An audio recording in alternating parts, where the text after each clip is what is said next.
2 years now, Father Arthur Bridge has been leading the Hunter Life Education Centre in its fight against drugs in the region. The centre's program is aimed at teaching children aged 4 to 12 that their bodies are unique and should be respected and treated to a good diet and plenty of exercise, not drugs. It's gained wide acclaim, reaching 6,000 children annually, and could soon be getting the Royal Seal of Approval. At the same time that community health and welfare workers were watching this video on Park Royal, it was being shown to Prince Charles in London by the Reverend Ted Knopfs, who's hoping to convince the Prince to become the centre's patron. A completely new video will become the centre's latest weapon in its fight against the drugs problem. Guests at the luncheon were also told of progress on Hunter Youth Village, a long-term residential centre to be built at Barnsley. Tenders are now being called for the complex, which will become home to 24 young people who, for some reason, can't continue living at home, but who wish to continue with their education. Sister Carmel Hanson told the gathering that research has shown a direct link between homelessness and the abandonment of an education, and she hopes the village will allow young motivated senior school pupils and TAFE students the chance to better their employment opportunities. Work on the village should commence in March, and hopefully it will be ready for occupation by the beginning of the third school term. I've spoken with school counsellors and the counsellor from Glendale Tech, and they assure me there'll be no problem at all in filling the village.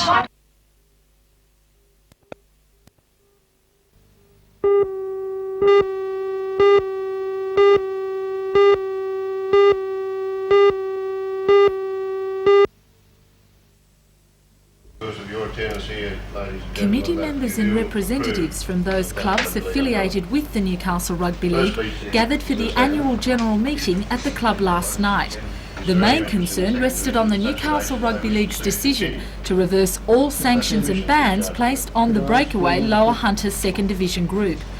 Bans of 5 years on players and life-term suspensions for referees and officials under the Lower Hunter League has caused an uproar from both sides. But as president of the Newcastle Rugby League club Neville Lydiard explains, measures to end the dispute are being taken. We are prepared to lift all sanctions as stipulated and stand them aside, and we are prepared to go into that conference on an understanding that the status quo should prevail for 1986 as it did in 1985 in the staging of the competitions of the Second Division, or Lower Hunter as it is now called, and we are prepared to discuss any other matters that they feel should be discussed to bring harmony back into the organisation of the Newcastle Rugby League, and to bring that organisation, be it called the Lower Hunter or be it called Second Division, when they return to the folds of the Newcastle Rugby League. If no resolutions are made next week, what then? What's the future for both clubs? Should the circumstances arise that we can't reach that consideration, the Newcastle Rugby League will be running a competition for those clubs of the Second Division who have declared themselves loyal to Newcastle Rugby League, and any other club that wishes to return to the fold will be given the opportunity to do so. Those clubs who declare themselves outside of that umbrella place themselves, of course, under the sanctions situation of the Newcastle Rugby League, and the General Committee will probably reintroduce those sanctions, as has been said, which would apply to the officials and players who go into a rebellious situation.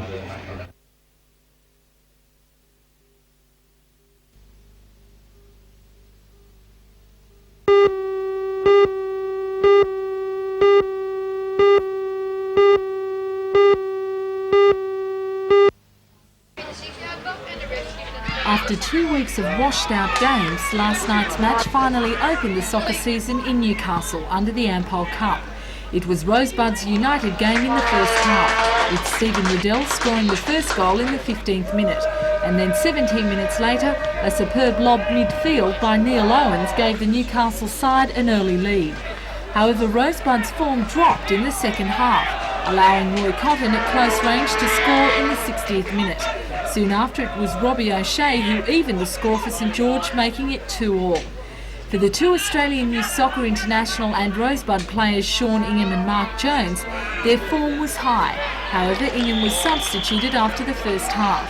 The next round in the Ampol Cup kicks off on Saturday when Rosebuds meet Polonia at 8 o'clock.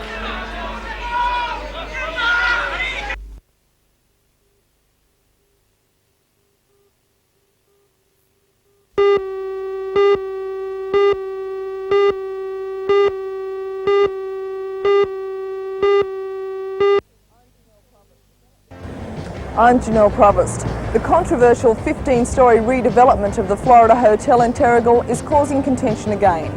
Last week, the state government slammed the project, saying it was incongruous with the rest of the area.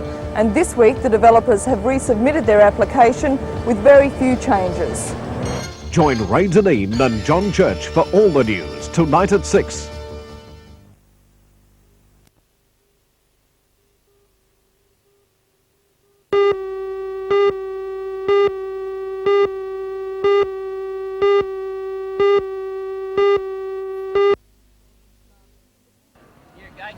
Last year, the future of trotting, dog and horse racing in Wyong was in doubt. Trainers were taking their business elsewhere, and the state government was investigating the club's financial situation. But all those troubles seem to be long gone at today's meeting. Last November, there was a significant change in the composition of the committee, and according to the new president, Paul Levick, the future looks bright and profitable. The club was in financial strife, but we have a very, very strong committee now that has very good credibility with all the different associations, the banks and also the TAB, and we've established extremely good credit rating with them, and we are now no longer in debt. We are working very much towards the credit.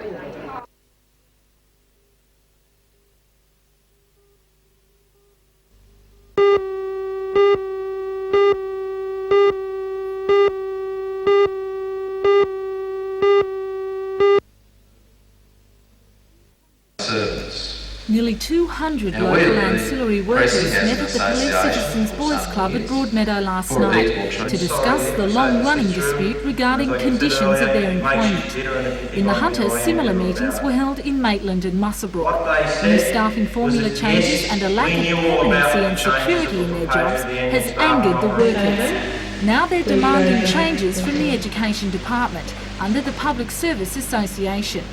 Last night, the workers voted to strike next Tuesday, and depending on the outcome of the 50 other meetings held across New South Wales, the walkout may be statewide. The final decision will be known later this morning, and as Public Service Association Regional Organiser Lock West explains, this time they want their demands met. The demands are that they be treated the same as other permanent public servants. That is, that if their job is to be reduced, they be given the option at other available jobs in the area. What action is the union taking? Well, the union has been negotiating with the government and the Public Service Board for 18 months, and the Public Service Board and the government and the Minister, Rodney Cavalier, has stated that they are not going to budge, and the only way the union can see that any action will be taken is if industrial action is taken by the membership. How would you describe your treatment by the Department of Education? We've been treated that any argument that has been brought forward has just been put down, and the membership itself has been treated as slaves by the Department of Education.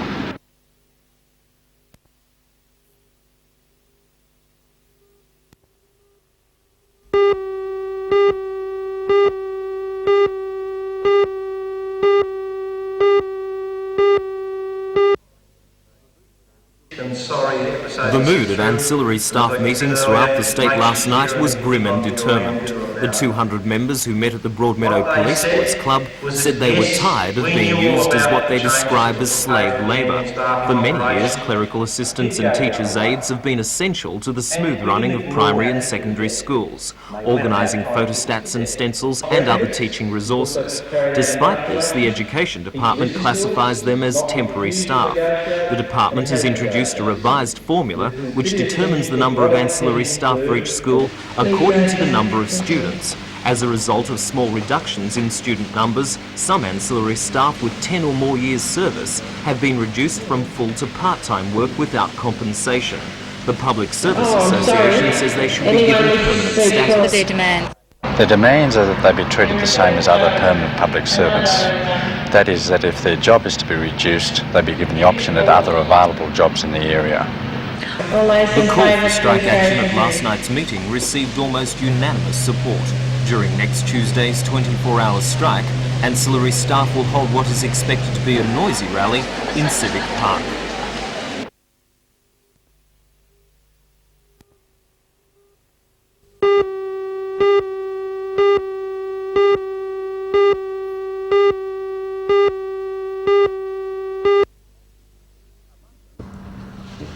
Among them was Mike Tyler, the chairman of the Newcastle Submarine Program Support Group. We understand a lot more clearly that both the Germans and the Swedish submarine builders don't fully realise the depth of high technology that does exist here in Australia. I think it was a surprise to all of us on this mission to be shown technology that they were regarding as new and exciting, that really we've understood here in Australia for a number of years. An example of this can be found at Hexham Engineering, where computerised three-dimensional drafting has been in use for some time. HDW in Germany is reportedly only just starting to adopt these techniques, having previously used model building as its main design procedure. They just don't appreciate the fact that here in Australia, we don't have a straw sticking out of our mouth, and we do understand the games that the big boys play. Another Newcastle member of the latest delegation was the Secretary of Trades Hall, Peter If you Barrick. take that they've got one union on a site, and shipyards here can have up to 17 unions on a site, then that really frightens them. They're really nervous about that situation. But do the Germans and the Swedes have any misgivings about industrial relations in Australia as they stand at the moment? Yeah, I don't think they've really understood. I think we've had a job done on us by other states about the Hunter Valley. But we were able to convince them, I believe, that industrial relations in the Hunter Valley over the last decade has had a significant turnaround, and really it's a unique situation in Australia that really leads the field in terms of industrial relations.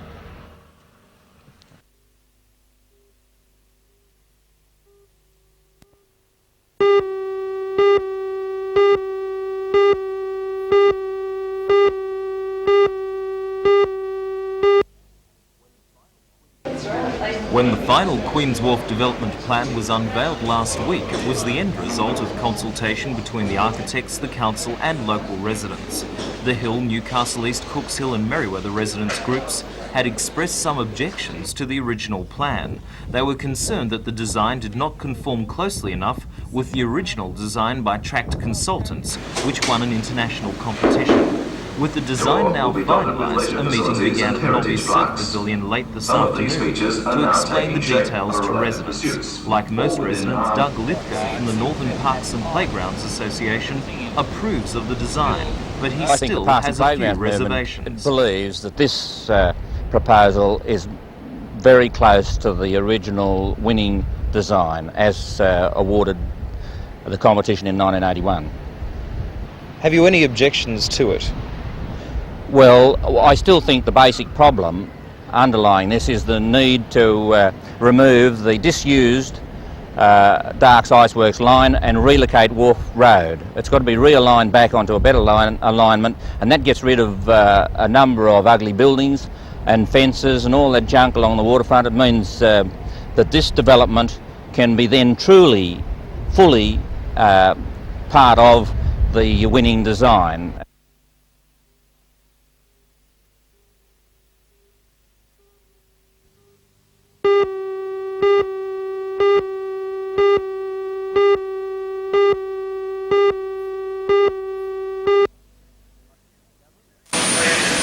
Gathering of Qantas executives, politicians, civic leaders and businessmen saw Mrs Morris christen the city of Lake Macquarie. $66 million aircraft is the latest off the line in Qantas's $1 billion expansion program. The city of Lake Macquarie will be used on various routes in the South Pacific region. The Hunter now has 2 aircraft in the Qantas fleet bearing local names. The first being a biggest 747 named the city of Newcastle in 1975.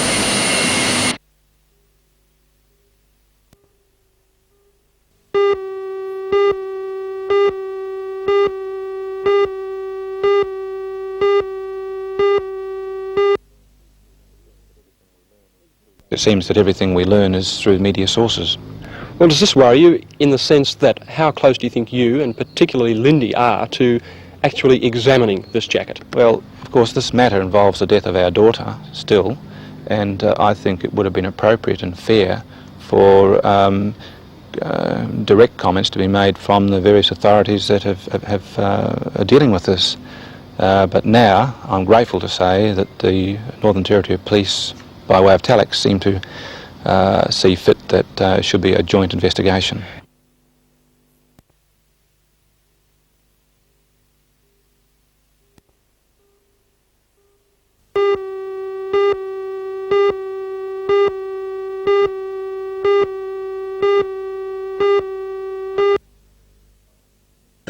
economically as possible. Mr Saunders says it will take until June to rewrite the Greater Newcastle Act and to implement the improvements in the city administration.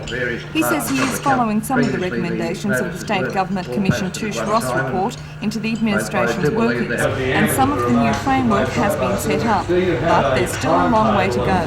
He says if his recommendations are adhered to, the number of aldermen will be decreased and the city boundaries will be extended.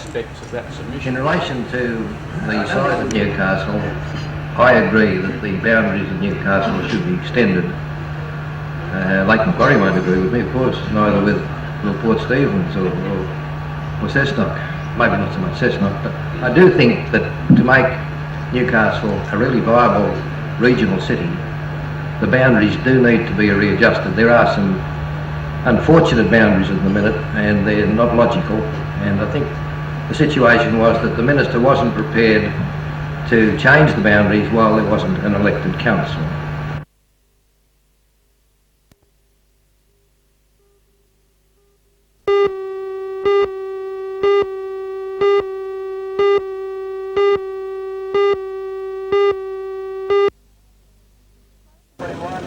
The explosion happened on June 8th last year when 8 14-year-old girls were lighting firecrackers on the Obelisk Hill. The firecrackers ignited gas which caused an explosion. The 8 girls were plunged into the water. 3 of the girls today filed a case with the district court. 4 others are filing at a future date, and 1 girl and her parents are adopting a wait-and-see attitude. Solicitor for the girls filing today, John McFadden, says he's confident that they will win the case against New Gas because he says evidence from 2 government-sponsored reports conclude that Town Gas was to blame for the explosion. Well, we'll be leading a considerable amount of evidence to the court to indicate that New Gas has breached the duty of care it owes to the people of Newcastle and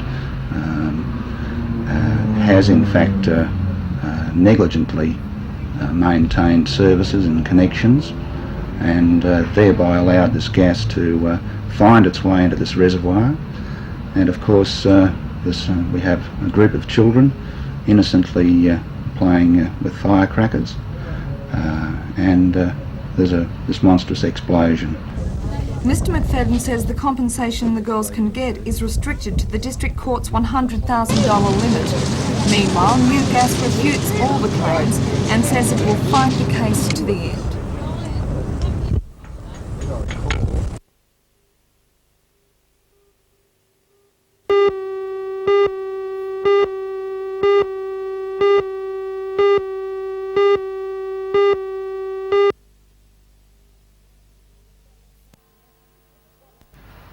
When the boss is cutting losses and the loss he cuts is you, when you're rocking on your rubbers and you don't know what to do, when the right-wing organiser sort of sighs a sorry grin, do you throw it all to blazes, cut your throat and chuck it in? The Rage is an uncompromising statement about unemployment and what it's like to be young and facing a bleak future. With words, singing and rhythm, the cast tell the story of a pub crawl overshadowed by the news of retrenchment. Under director Ian Watson, the show was given its first successful season during last year's Natara. Among those in the audience then was Donald Horne from the Australia Council, who called the show faultless and backed his praise with a grant of $21,000. The money means the cast will tour northern New South Wales for the next 8 weeks, staging the show in a large tent. Before they leave, there will be several performances in the tent on the lawns of Fort Scratchley this weekend. Next week, the Rage goes to the Toronto Bowling Club and the Cessnock Supporters Club, an unusual move aimed at attracting the rock and roll crowd.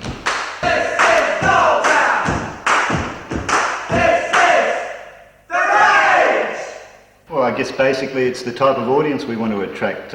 We want to attract people who have had some experience of unemployment. They know what it's like, but maybe they don't go to theatre normally. So, you know, we want to do a show that isn't really a theatre show, a show that's that people will be able to appreciate from their own sort of general experience of rock and roll shows, things like that. Is it theatre or is it rock and roll? It's theatre. Well, a bit of both, perhaps. Theatre with a beat.